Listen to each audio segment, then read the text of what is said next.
तुम्ही जी तुमची भावना व्यक्त केली की आपल्या लोकांना करावं काय, तुमच्याकडे आहे ना औषध.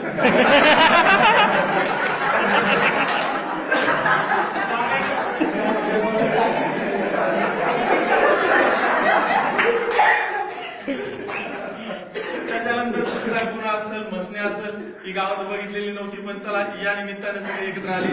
नांदूरचे आमचे देशपांडे अतिशय तळमळ आहे.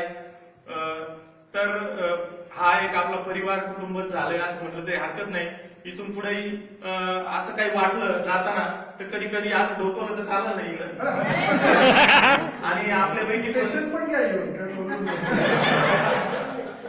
तर निश्चितपणे या बाजार हिवऱ्यामध्ये जे झालंय ते परिवर्तन पहिल्यांदा झालंय. त्याच्यानंतर मग गाव फिजिकल एक वेळेस आपण करू शकतो, एखादी यंत्र आणून एखादा मोठा उद्योगपती असेल तर सगळं गाव चकाचक करू शकतो. अशी गावं पण आहेत चकाचक केलेली. परंतु माणसाच्या मी तो खोलवर जाऊन तो प्रश्न त्याकरता विचारला होता 2-3 जणांना की तुमच्या गावात हा बदल झालाय का, की ज्या ठिकाणी आमच्या शेजाऱ्याचा कामगार 4 गोण्या निघला तर मला वाटतं माझा 5 गोण्या निघला पाहिजे. तर हा बदल इथे झालाय का, हा मी एक तिथे जाऊन चौकशी केली तर तो बदल त्या मनामध्ये तो बदल निश्चितपणे झालेला आहे. आणि ती गोष्ट खरं सगळ्यात महत्वाची आहे आपल्या दृष्टीने. आपण गावासाठी काय करणार आहोत, इथून पुढे गेल्यानंतर आपल्याला बक्षीस मिळेल, गाव पाणीदार होईल, या गोष्टी तर होतीलच, परंतु निश्चितपणे आज एक कुटुंब मिळालं हे मी माझं भाग्य समजतो.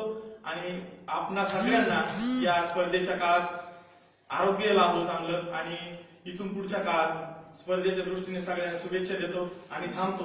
त्याचप्रमाणे नगर कल्याण रोडने आपण पुढे गेला तर शबरी नावाचं माझं हॉटेल आहे, आणि जर असं वाटलं की माझा आदर ते स्वीकार कधी या, मी नसलो तरी मला कॉल केला तरी चालेल.